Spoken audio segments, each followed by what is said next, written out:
I didn't like school, so it's quite strange that I'm now running schools, but I never particularly liked schools as a child. When I was in the 5th class, so I was about 11 years old, my usual teacher was sent off on sick leave, and he was not at all creative.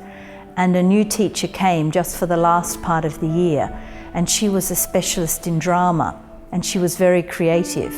And she started in me a sort of inspiration of what a difference it could make if you were a creative teacher, because she saw in me abilities that I didn't even know that I had, and she was able to get those abilities to come out. And once you start that process, then it's very hard to stop it again.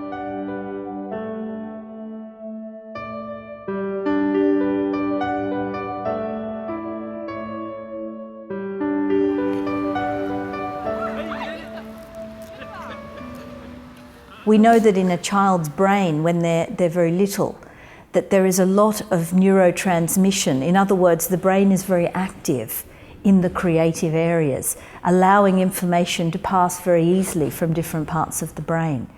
If we stop creativity, that activity stops. And once it's stopped, it's very hard to start it up again.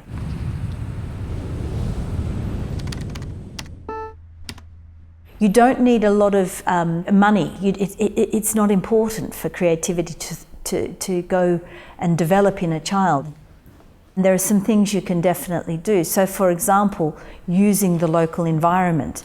Take them out of the school classroom, giving them materials that they can access, that they can use to be creative with.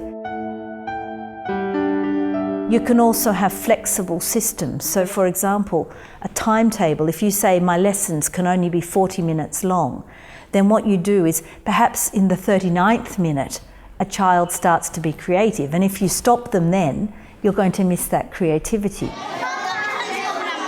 Some teachers are quite frightened of the children being creative because they say, oh, if I do some drama, they'll misbehave or they'll be naughty. So also feeling safe to take a risk, try something a little bit different. It's better to have tried than to not taken that risk at all. So sometimes you have to say, I'm going to try this.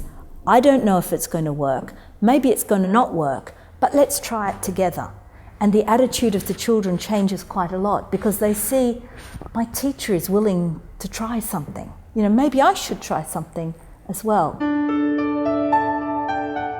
You also need, as a teacher, to continue to be a learner yourself, because the world is changing very rapidly, and if you don't stay as a learner yourself, you're not modelling learning to the children you're working with. So you have to have professional development. You have to keep learning new things yourself. It's about how you do it. It's about the ways, the process that you go through that will make it quality or not quality.